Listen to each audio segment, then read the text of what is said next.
നമസ്കാരം. ശ്രീകൃഷ്ണകഥാമൃതം ഭാഗം 673 673. ഓം ഗം ഗണപതയേ നമഃ. ഓം സം സരസ്വതേ സ്വാഹ. ഓം ശ്രീ ഗുരുഭ്യോ നമഃ.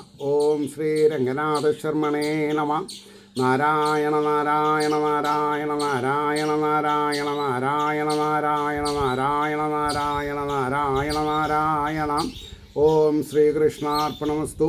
ഓം ശ്രീകൃഷ്ണായ പരബ്രഹ്മണേ നമഃ. ഓം ശ്രീകൃഷ്ണായ പരമാത്മനേ നമഃ. ഹരേ രാമ രാമ രാമ ഹരേ ഹരേ, ഹരേ കൃഷ്ണ കൃഷ്ണ കൃഷ്ണ ഹരേ ഹരേ. ശ്രീകൃഷ്ണകഥാമൃതം ഭാഗം 673. അത് 173-ാം സർഗത്തിൽ രാജസൂയ ക്ഷണവും ഉദ്ധവരോടുള്ള ചോദ്യവും അതിൽ 13-ാമത്തെ ശ്ലോകം വരെ നമ്മൾ ഇന്നലെ പറഞ്ഞിട്ടുണ്ട്. കണ്ടേൻ ഏതു മഹാത്മാവും മയങ്ങും അതിൽ നിശ്ചയം, മരത്തിൽ ചൂടടക്കിക്കൊണ്ടരുളും തീയുപോലവേ. ഒരു മരത്തിൽ അഗ്നിയോട് ചേർന്നാൽ കത്തത്തക്ക വിധത്തിലുള്ള ഇന്ധനം ഉള്ളതുപോലെ എന്ത് കണ്ടു എന്നാണ് പറഞ്ഞത്. ഏതൊരു മഹാത്മാവും മയങ്ങും അതിൽ നിശ്ചയം. ശ്രീകൃഷ്ണ ഭഗവാനോട് വർത്തമാനം പറഞ്ഞ് ജയിക്കാൻ പറ്റില്ല. എന്ത് പറഞ്ഞാലും അതിന് ശരിയായ ഉത്തരം കിട്ടും. കാരണം സർവജ്ഞനാണ്, സർവവ്യാപിയാണ്. ഭഗവാൻ അവ്യയനാണ്, അപരിച്ഛിന്നനാണ്, പരിച്ഛിന്നനല്ല. അതുകൊണ്ട് അടുത്ത ശ്ലോകം നോക്കിക്കോളൂ. ഗുണങ്ങൾ മൂടിടും തേജസ്സുകൾ കൊള്ളും ലീലയാർന്നവൻ. ആ ഭഗവാൻ ആരാ? ഗുണങ്ങൾ മൂടിയിടും തേജസ് ഉൾക്കൊള്ളും ലീലയാർന്നവൻ. ബ്രഹ്മാണ്ടങ്ങളിൽ എങ്ങെങ്ങും മിന്നും ഈശ്വരൻ ഈ വിധം. ഭഗവാൻ ആരാണ്? ഗുണങ്ങൾ മൂടിയിടും തേജസ് ഉൾക്കൊള്ളും ലീലയാർന്നവനാ. ബ്രഹ്മാണ്ടങ്ങളിൽ എങ്ങെങ്ങും മിന്നും ഈശ്വരൻ ഈ വിധം. ഈയുള്ളോനോട് ചോദിക്കുവതിലേതും അത്ഭുതം.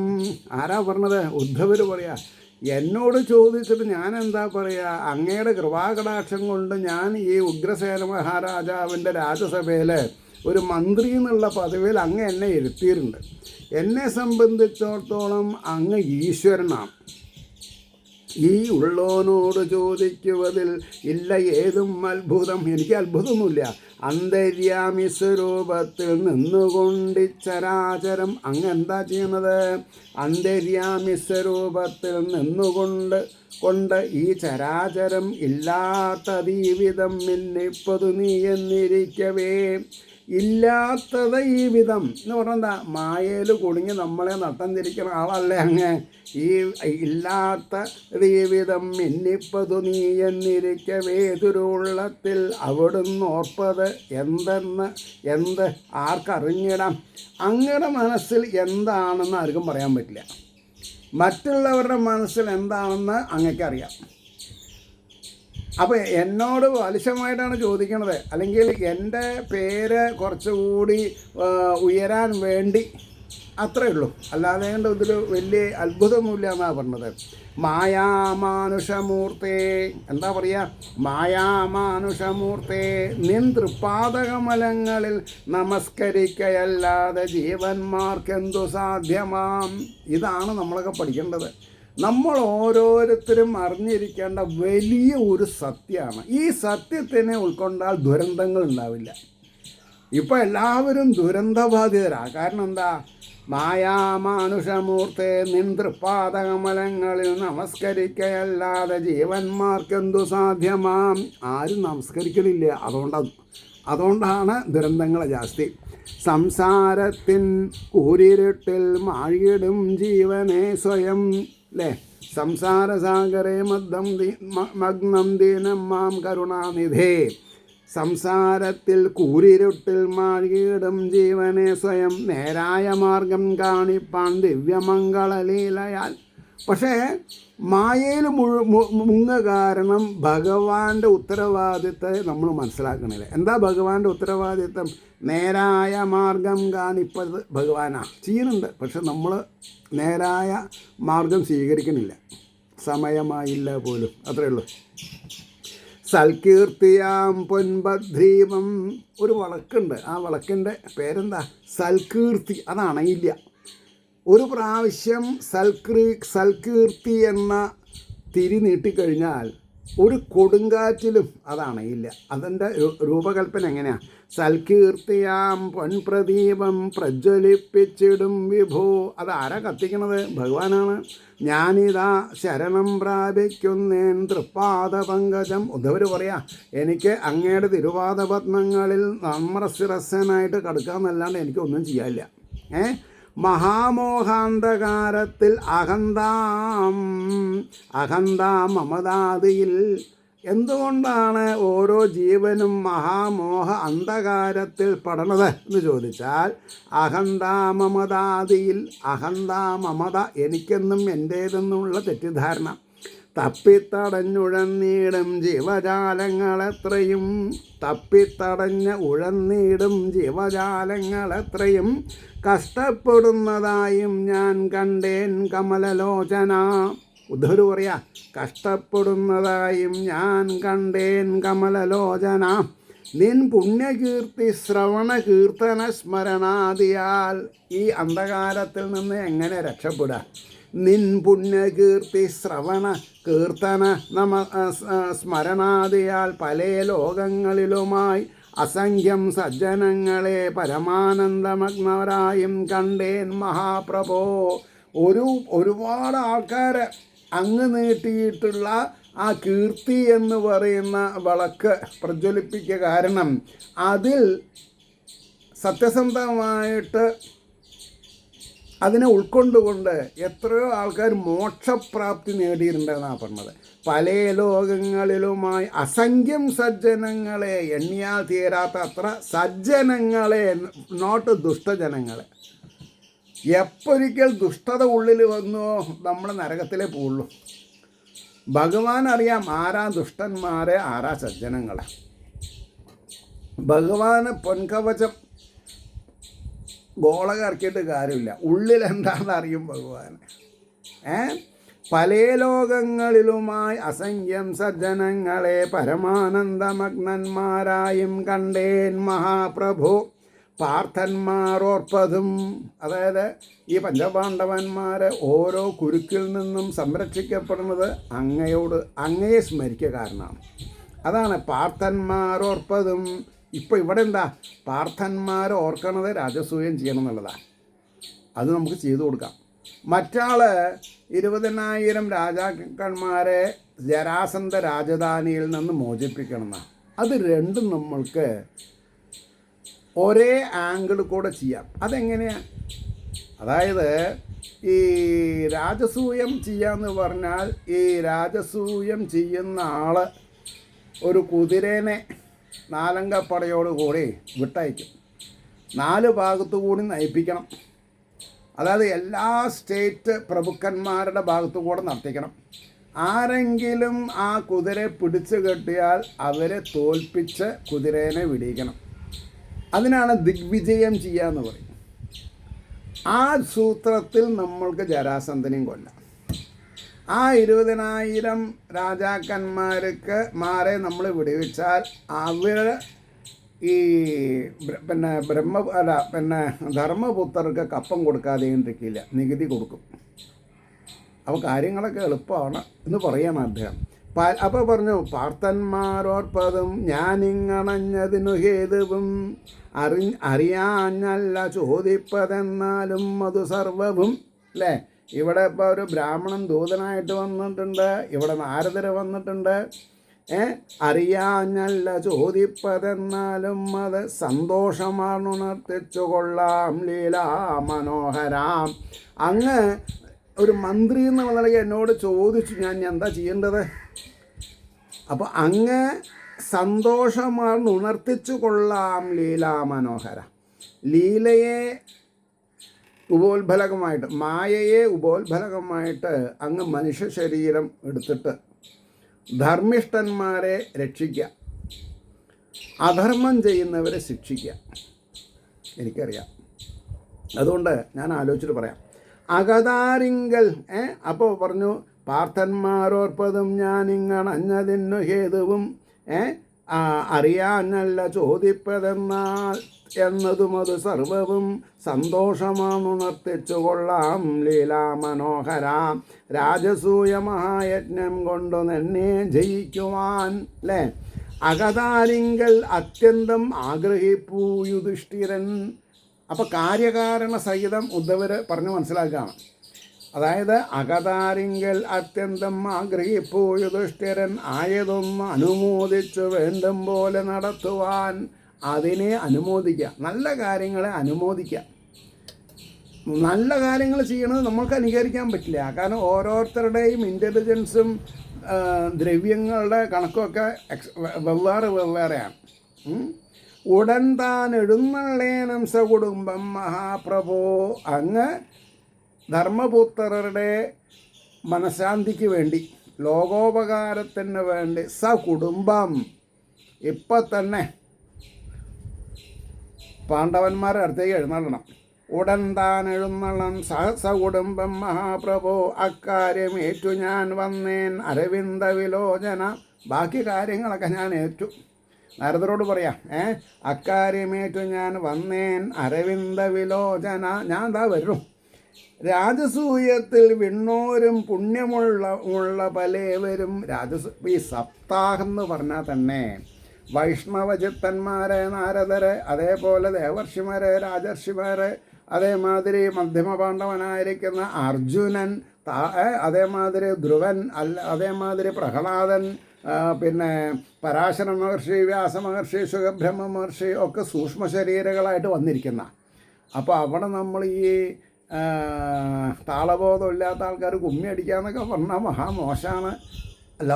നമ്മുടെ ലൗകികമായിട്ടുള്ള ദൃഷ്ടി കൂടെ അല്ല ഇതൊക്കെ ചെയ്യേണ്ടത്. ആധ്യാത്മിക ദൃഷ്ടി കൂടെ ദേവന്മാരെ അനുമോദിച്ചുകൊണ്ട് അനുകരിക്കാതെ കണ്ടിരുന്നാൽ അത്രയും നല്ലതെന്ന് ഞാൻ പറയുള്ളൂ. എനിക്കത്രേ പറയാൻ പാടുള്ളൂ. അപ്പോൾ പറഞ്ഞു, നിന്നെ കാൺമതിനായി തന്നെ വന്നു ചേരും അസംശയം.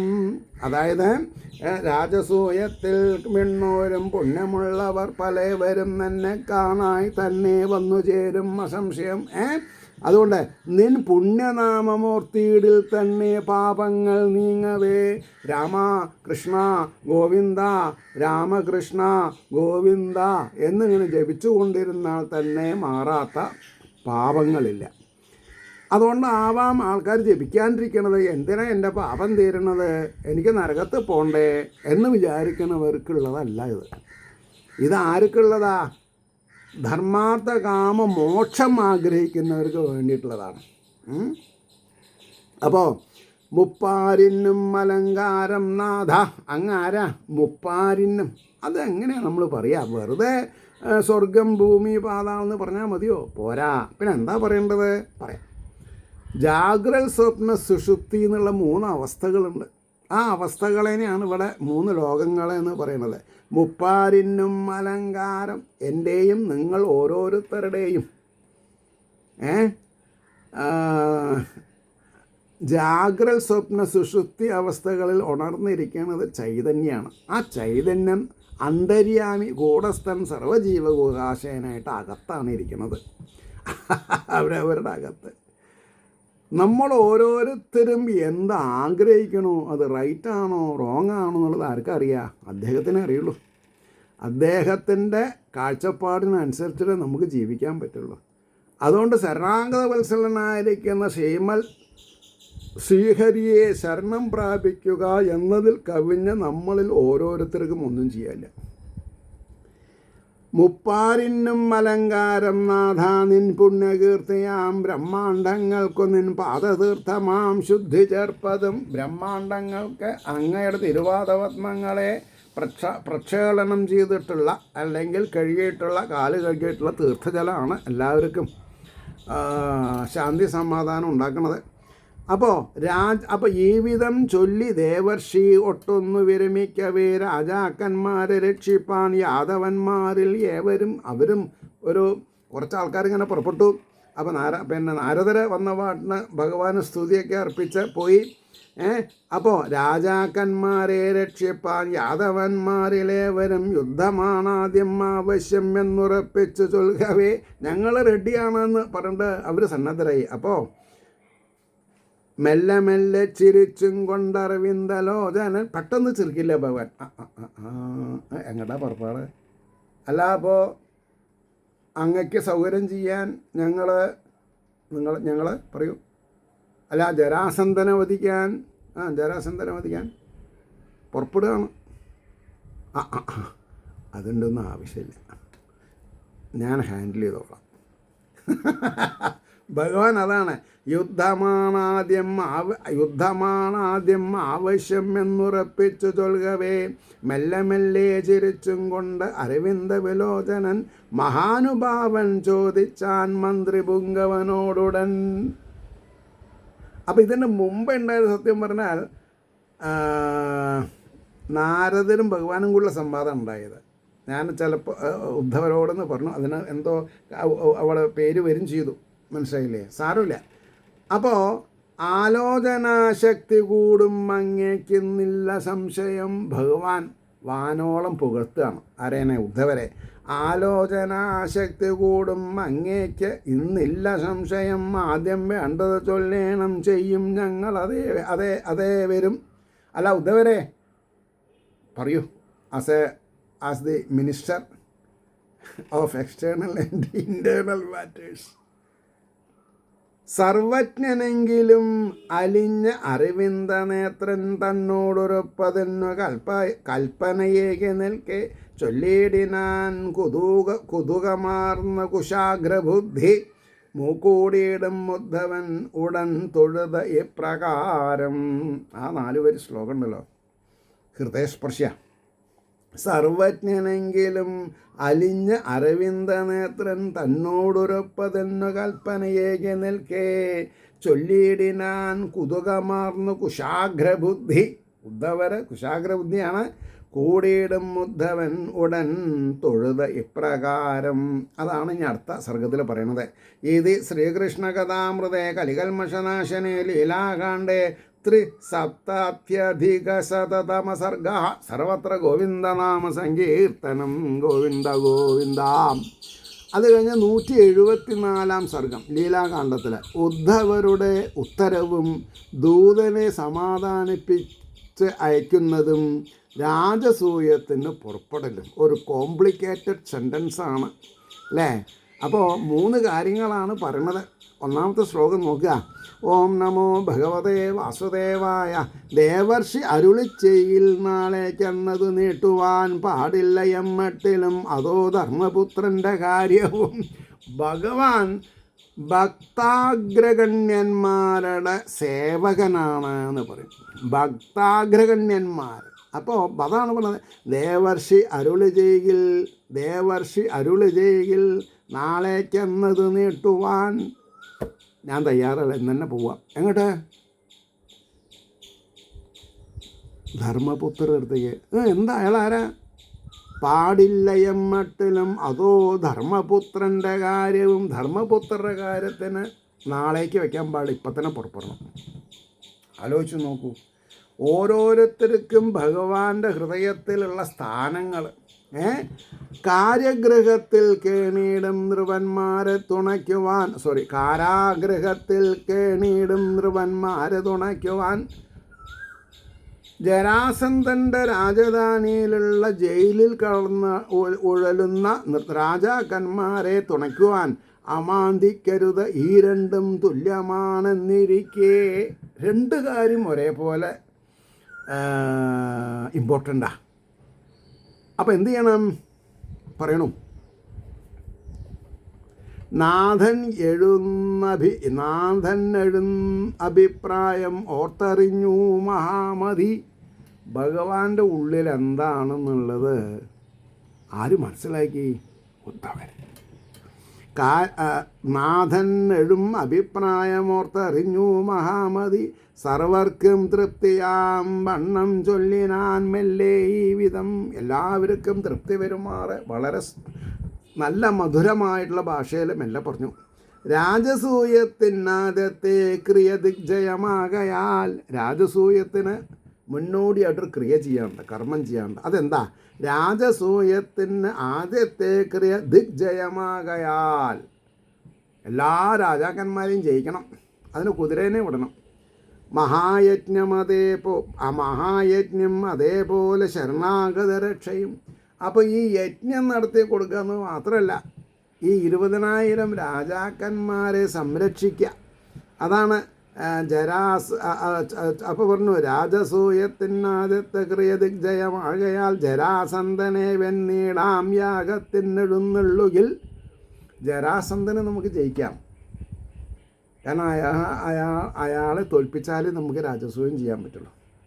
മഹായജ്ഞം അതേപോലെ ശരണാഗത രക്ഷയും. അപ്പോൾ യാഗവും നടത്തണം, ശരണാഗത രക്ഷയും നടത്തണം, ഒപ്പം നടക്കും എന്നാണെന്നെളുതായ മതം പ്രഭു. ഇത് രണ്ടും എളുപ്പത്തിൽ അങ്ങക്ക് ചെയ്തു തീർക്കാം. ഇതാണ് അടിയൻ്റെ ഒരു എന്താണെന്നാ പറയുക, അങ്ങയുടെ വായ്മൊഴിക്കൊരു മറുപടി, തിരുവായ്മൊഴിക്ക് ഉള്ള ഒരു അടിയൻ്റെ ഒരു മറുപടി. ബുദ്ധിപൂർവകമാം വാക്കിൽ തലയാട്ടി മഹാമുനി. അപ്പോൾ ഇയാൾ പോയിട്ടില്ല, ആരെ നാരദർ പോയിട്ടില്ല, നാരദരിയെ മറുപടി കേൾക്കാൻ നിൽക്കുക. അപ്പോൾ ബുദ്ധിപൂർവകമാം വാക്കിൽ തലയാട്ടി മഹാമുനി നാരദർ രാമനും മുതുകിൽ തട്ടി അഭിനന്ദിച്ചു നിൽക്കവേ. ഉദ്ധവരനെ ബലരാമൻ മുതുക് തട്ടി പറഞ്ഞു, well done, well done. തുടർന്നാൻ Uddhavar വീണ്ടും ഈ വണ്ണം അതിബുദ്ധിമാൻ. വേറെയും ചില കാര്യങ്ങൾ അദ്ദേഹത്തിന് ബുദ്ധിപൂർവം പറയണ്ടായിരുന്നു, അത് പറയാണ്. തുടർന്നാൻ ഉദ്ധവൻ വീണ്ടും ഈ വണ്ണം അതിബുദ്ധിമാൻ, നമുക്കും വലുതാം ലാഭം അതുകൊണ്ടുളവായി വരും. നമ്മൾക്ക് അതുകൊണ്ട് വളരെ ശ്രേയസ്സുണ്ടാവും, ലാഭം ഉണ്ടാവും. എങ്ങനെ? കേടുന്നേരത്തുണച്ചേടിൽ അവിടേക്കത് കീർത്തിയാം. ദുഃഖം അനുഭവിക്കുന്നവരെ സംരക്ഷിച്ചിട്ടുണ്ടെങ്കിൽ അത് അങ്ങയുടെ കീർത്തി വർദ്ധിപ്പിക്കും. മാത്രമല്ല 10,000 ആനയ്ക്ക് തുല്യനാണു ജരാസന്ധൻ. 10,000 ആനയുടെ ബലമുണ്ട്. പക്ഷേ അയാളെ വെൽവാൻ ഭീമനു മാത്രമേ സാധ്യം മൂഴിയിൽ. അപ്പോൾ ഈ ഉദ്ധവര് സാക്ഷാൽ ബൃഹസ്പതിയുടെ ശിഷ്യനാണ്. അപ്പോൾ ഈ ഭൂമിയിൽ ഓരോരുത്തരുടെ ശക്തി, അയാൾക്ക് 10,000 ആനയ്ക്ക് ബലമുണ്ടെങ്കിൽ അയാളെ തളയ്ക്കാൻ ഭീമന് മാത്രമേ പറ്റുള്ളൂ എന്നറിയാം. അതാണ് അയാളെ വെൽവാൻ, അയാളെ ജയിക്കാൻ ഭീമനു മാത്രമേ സാധ്യം മൂഴിയിൽ. അസംഖ്യം സൈന്യമുണ്ടായാൾക്ക് അതിനാൽ ദ്വന്ദ്വയുദ്ധമാം. അസംഖ്യം സൈന്യമുണ്ടായാൾക്ക് അതിനാൽ അതായത് നമ്മളിപ്പോൾ കുറേ ചോര പൊടിയേണ്ട ആവശ്യമില്ല, വെറുതെ കുറേ സന്നാഹമായിട്ടൊന്നും പോകണ്ട. നിങ്ങൾ ഭഗവാനും അർജുനനും ഭീമനും കൂടി ബ്രാഹ്മണ വേഷം കെട്ടിയിട്ട് പോയാൽ മതി, ഇപ്പോൾ കാര്യമൊക്കെ ശരിയാവും. എന്നാൽ ചോരച്ചേരിയിൽ ഇല്ലേനും 4 അംഗപ്പട പോയി ഒന്നും എന്താണെന്നാ പറയുക, ദുരഭിമാനം വേണ്ട, അതേമാതിരി പലവരുടെയും ദുർവചനങ്ങളും വേണ്ട. അയാളെ അപ്പോൾ പറഞ്ഞു, അസംഖ്യം അയാൾക്ക് അതിനാൽ ദ്വന്ദ്വയുദ്ധമാം. പിന്നെ ഗുണം നമ്മൾക്ക് ഗുണമാണ്, ഒരാളെയും നഷ്ടപ്പെടാണ്ട് നമ്മൾക്ക് അയാളെ ജയിക്കാം. മഗധക്ഷോണിപൻ വിപ്രഭക്തനാം, അതും അറിയാം. ജരാസന്ധൻ ബ്രാഹ്മണ ഭക്തനാണ്. മഗധക്ഷോണിപൻ വിപ്രഭക്തനാം. ഭീമൻ ബ്രാഹ്മണ വേഷത്തിൽ ചെന്നു ചോദിക്കിൽ ആ മഹാൻ. ദ്വന്ദ്വയുദ്ധം ഉടൻ നൽകും പിന്നെയോ വാക്കുമാറിട. സൂത്രത്തിൽ ബ്രാഹ്മണ വേഷം ധരിച്ച് അവിടെ പോവുക, എന്താ ആവശ്യം ചോദിക്കും. അല്ല, ദ്വന്ദ്വയുദ്ധമാണെന്ന് പറഞ്ഞാൽ ശരിയെന്ന് പറയും, പിന്നെ വാക്ക് മാറില്ല. അത് ഈ പണ്ടുള്ള ആസുരീയ രാക്ഷസീയ ബുദ്ധിമാർക്കൊക്കെ ഉള്ളൊരു ഗുണം എന്താ, പറഞ്ഞതേ ചെയ്യൂ അവർ, അതിനപ്പുറം ചെയ്യില്ല. അപ്പോൾ പറഞ്ഞു, ദ്വന്ദ്വയുദ്ധമുടൻ നൽകും പിന്നെയോ വാക്കുമാറിട. നിൻ കടാക്ഷമെഴും ഭീമൻ കൊല്ലും അയാളെ നിശ്ചയം. ഭീമൻ അങ്ങനെ അങ്ങോട്ട് ജരാസന്ധനെ കൊല്ലാൻ പറ്റില്ല, പക്ഷേ അങ്ങയുടെ കടാക്ഷം ഭീമനിലുണ്ടായാൽ അങ്ങൊന്ന് നോക്കിയാൽ മതി. ഭീമന് ഉള്ളതിന് ഇരട്ടി, ജരാസന്ധന് ഉള്ളതിന് ഇരട്ടി ശക്തി ആർക്ക് കിട്ടും? ഭഗവാന്. അതാണ് ഭഗവാനെ ഒന്ന് തൃക്കം പാർക്കണമേ എന്നുള്ള വാചകത്തിൻ്റെ അർത്ഥം. ഭഗവാൻ നമ്മളെ അദ്ദേഹത്തിൻ്റെ കടക്കൊണ്ണ് കൊണ്ടൊന്ന് ഒഴിഞ്ഞാൽ എൻ്റെ പൊന്നെ പറയാണ്ടിരിക്കാൻ പോയി. അപ്പം ഞാൻ അങ്ങനെ ഒരു സന്തോഷത്തിലാണ്. മൂപ്പർ എന്നെ എപ്പോഴും നോക്കി ആരെ ഭഗവാൻ.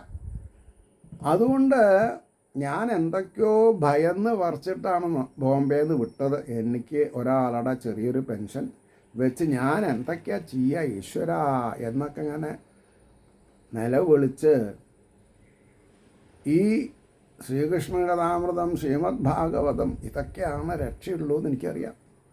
പക്ഷേ ഭഗവാൻ ഞാൻ അറിഞ്ഞില്ല അദ്ദേഹം എന്നെ നോക്കി എന്നുള്ള സത്യം. പിന്നെ എനിക്ക് യാതൊരു പ്രശ്നം ഉണ്ടായിട്ടില്ല. അങ്ങനെയാണ്. എൻ്റെ 2 കുട്ടികളെയും നന്നാക്കി തന്നു. നാട്ടിൽ അത്യാവശ്യം സൗകര്യങ്ങളൊക്കെ ഉണ്ടാക്കി തന്നു. ഇനിയിപ്പോൾ ഒരു ആഗ്രഹം, ഇതിങ്ങനെ പറഞ്ഞുകൊണ്ടിരിക്കുമ്പോൾ കാറ്റ് പോകണം. അപ്പോഴാണ് അദ്ദേഹം തീരുമാനിക്കണത്. അപ്പോൾ വയസ്സായി എന്ന് വിചാരിച്ചിട്ട് ഞാൻ പറയാതെണ്ടിരിക്കില്ല. കാരണം ഓരോ വർഷം ചെല്ലുന്തോറും പ്രായം കൂടല്ലേ. അപ്പോൾ കൂടുതൽ ഈശ്വരനെ എങ്ങനെ വിളിച്ച് നിലവിളിക്കണ്ടേ, കൃഷ്ണ ഗുരുവായൂരപ്പ കാക്കണേ എന്ന് പറഞ്ഞുകൊണ്ടിരിക്കുക. രക്ഷപ്പെടാം. മനസ്സിലായില്ലേ? ഇത് ഞാൻ വെറും വാക്ക് പറഞ്ഞതല്ല കേട്ടോ, വളരെ സീരിയസ് ആയിട്ടാണ് പറഞ്ഞത്. അപ്പോൾ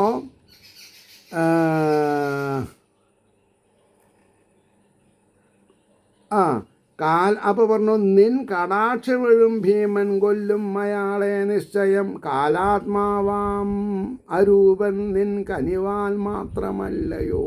ഇത് മനസ്സിൽ ഇപ്പോഴത്തെ ഈ ന്യൂ ജനറേഷൻ മനസ്സിലാക്കേണ്ട കാര്യമാണ്.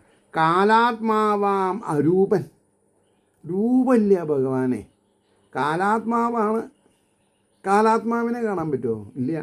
കാലിനും കാണാൻ പറ്റില്ല, കാലത്തിനും കാണാൻ പറ്റില്ല, കാലാത്മകനും കാണാൻ പറ്റില്ല. കാലാത്മാവാം അരൂപൻ നിൻ കനിവാൽ മാത്രമല്ലയോ. എന്നാൽ അങ്ങനെ ഒരാളുണ്ട്. അവരുടെ കനിവ് കൊണ്ടാണ് നമ്മുടെ കാര്യങ്ങളൊക്കെ നടക്കുന്നത്. ബ്രഹ്മാവും ശിവനും വിശ്വം തീർപ്പതും സംഹരിപ്പതും. വ്യത്യസ്ത ആൾക്കാരേനെ ബ്രഹ്മാവും ശിവനും വിശ്വം ഉണ്ടാക്കുന്നത് രജോ ഗുണം, സംഹരിപ്പത് തമോ ഗുണം. അതേവിധം നിൻ കനിവാൽ പുകളേന്തട്ട ഭീമനും, അങ്ങയുടെ ഖ്യാതി, അങ്ങയുടെ ശ്രേഷ്ഠത കൊണ്ട് പുകൾ ഏന്തട്ട ഭീമനും ഭീമസേനനും ഒരു പേര് കെട്ടട്ടെ, ജരാസന്ധനെ ഇടിച്ചു വീഴ്ത്തിയവൻ. സത്യത്തിൽ അത് ആരുടെ കഴിവാ? അങ്ങയുടെ തൃക്കൺ പാർക്കല. ഈ ഒരു വിശകലനം നമുക്ക് മനസ്സിലായി കഴിഞ്ഞാൽ ഹരേ കൃഷ്ണ ഹരേ കൃഷ്ണ ഹരേ കൃഷ്ണ അത്രയേ ഉള്ളൂ.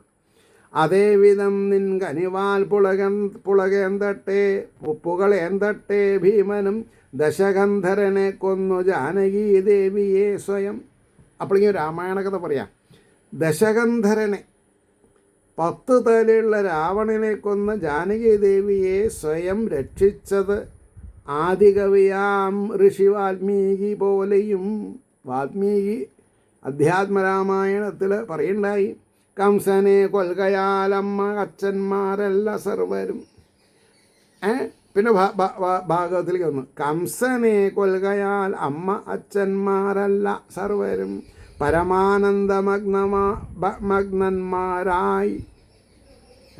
പരമാനന്ദമഗ്നരായാൻ നീ ഞങ്ങൾ പോലെയും അങ്ങിങ്ങ് അസംഖ്യം ആപത്തിൽ നിന്നും മുക്തി അണഞ്ഞതായി. എൻ്റെ അച്ഛനമ്മമാർ വസുദേവർ, ദേവകീ ദേവി, വേറൊരു ഭാഗത്ത് നന്ദഗോപുര യശോദമ്മ, ഏതേതെല്ലാം ആപത്തിൽ നിന്നാണ് നീ അവരെ രക്ഷപ്പെടുത്തിയത്. അങ്ങയ്ക്ക് ഈ ജരാസന്ധനെ ഭീമസേനനെ കൊണ്ട് വീഴ്ത്തി ധർമ്മപുത്രയുടെ രാജസൂയയാഗൊക്കെ പൂ പോലെ ചെയ്യാൻ പറ്റും. അതാണ് അങ്ങിങ്ങ് അസംഖ്യമാപത്തിൽ നിന്നും മുക്തിയണഞ്ഞതായി പലേ പേർ കേട്ടു പിന്നീടും ഭക്തോത്തംസങ്ങൾ പോലെയും പലതരത്തിലുള്ള കീർത്തിയോടുകൂടിയ ഭക്ത ഉത്തമ സംഘങ്ങൾ, തംസങ്ങൾ, ഹംസങ്ങൾ, ഭക്തോത്ത ഹംസങ്ങൾ, പരമാനന്ദം അനുഭവിക്കണവർ ഭക്തോത്തസംഗങ്ങൾ പോലെയും പാടും പാർത്തട്ടിലെങ്ങും നീ ചെയ്യും ഈ പുണ്യകർമ്മവും. എല്ലാവർക്കും നിൻ്റെ പേരോടുകൂടി ഈ പുണ്യകർമ്മത്തെ പാടി ആനന്ദിക്കാനുള്ള സംഗതി വരുന്നുണ്ട്.